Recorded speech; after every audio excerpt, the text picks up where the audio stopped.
పరిశుద్ధత అనగానే ఈరోజు కేవలం మన బ్రతుకులలో పరిశుద్ధత చూపించాలి గనుక మనం తెల్లగా కనబడాలి, లేదంటే తెల్లని వస్త్రాలతో కనబడాలని చాలా మంది బాప్తీసం తీసుకున్న తరువాత రంగు బట్టలను నిషేధిస్తుంటారు. సరే, మీకు నచ్చకపోతే మీరు వేసుకోకపోతే తప్పు లేదు. ఇప్పుడు నాకు తెల్లని బట్టలు ఇష్టం అండి, నేను వేసుకుంటాను.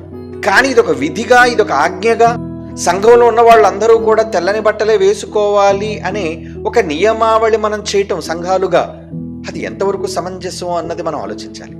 బైబిల్లో తెల్లని వస్త్రాలకు ప్రాధాన్యతనిచ్చాడు, తెలుపు రంగుకు ప్రాధాన్యతనిచ్చాడు, తెలుపు గురించే మాట్లాడుతున్నాడు. అంటే ఇక్కడ వస్త్రాలు తెల్లగా ఉంటే సరిపోతుందా? ఆలోచించాలి మనం. ఇక్కడ దేవుడు వస్త్రాలను తెల్లగా మారాలి అన్న దేవుడు కోరుకుంటున్నాడు. ఇంతకీ ఆ తెల్లదనంలో ఏముందంటే పరిశుద్ధత, పవిత్రత. యేసుప్రభు వారు మాట్లాడుతున్నప్పుడు మనుషుల్ని అపవిత్రపరిచేవి, మరి పరిశుద్ధత నుంచి మళ్లించేవి అవి బయట నుంచి కాదు, మనిషి లోపల నుంచే వస్తున్నాయని ఒక విషయాన్ని ఆయన చెప్పారు. మార్కు సువార్త 7వ అధ్యాయం 16వ వచనం నుంచి మనం చూడగలిగితే, లోపల నుండి బయలు వెళ్ళునవే మనుషుని అపవిత్రునిగా చేయును అనెను.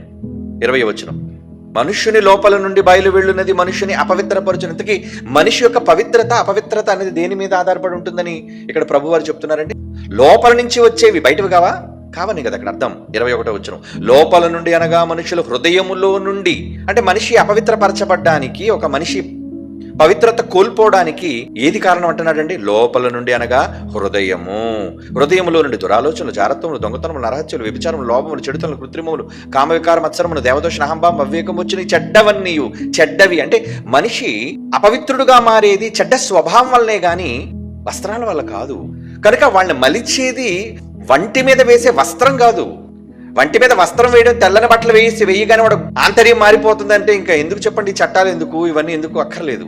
వాళ్ళు మంచివాళ్ళుగా మారిపోవడానికి ఏం చేస్తే చాలు? తెల్లని బట్టలు వేస్తే చాలు. అంటే ఒక మనిషి క్యారెక్టర్ని డిసైడ్ చేసేది రంగు కాదు. ఒక మనిషి వ్యక్తిత్వాన్ని, ఒక మనిషి యొక్క స్వభావాన్ని తెలిపేది అతడు వేసుకునే రంగు కాదు. ఎర్రని బట్టలు వేసుకున్నాడు కాబట్టి ఏమండి వీడు రక్తపాతానికి సంబంధించిన మనిషినో, నల్లని బట్టలు వేసుకున్నాడు కాబట్టి వీడు క్రిమినల్ బ్లాక్ మైండెడ్ ఫెలో అనో, తెల్లని బట్టలు వేసుకున్నాడు కాబట్టి వీడు చాలా పవిత్రమూర్తనో. రంగు కాదు మనిషి యొక్క క్యారెక్టర్ని డిసైడ్ చేసేది. మనిషి యొక్క స్వభావాన్ని వివరించేది రంగేంటి? అంటే రంగు బట్టి మనిషిని మంచోళ్ళు చెడ్డోళ్ళు అనేది డిసైడ్ చేయొచ్చా? ఆలోచించండి. అంటే తెల్లని బట్టలు వేసుకున్న వాళ్ళు తప్పులు చేయరా? రంగు బట్టలు వేసుకున్న వాళ్ళందరూ కూడా నేరగాళ్ళ? అలా ఎలా చెప్తాం మనం? అంటే రంగు అనగానే నేరానికి సంబంధించింది, తెలుపు అనగానే పవిత్రతకు, పరిశుద్ధతకు మూలం, నిదర్శనం. ఎక్కడా బైబిల్ దీన్ని ఆమోదించలేదు ప్రియులారా. సంఘాలుగా మనం అంతా ఆలోచించాలి. బైబిల్ని పరిశోధిస్తున్నాం మనం అంతా బైబిల్ పరిశోధించాలి కదా. పరిశోధిస్తేనే కదా విషయాలు మనకు తెలిసేవి.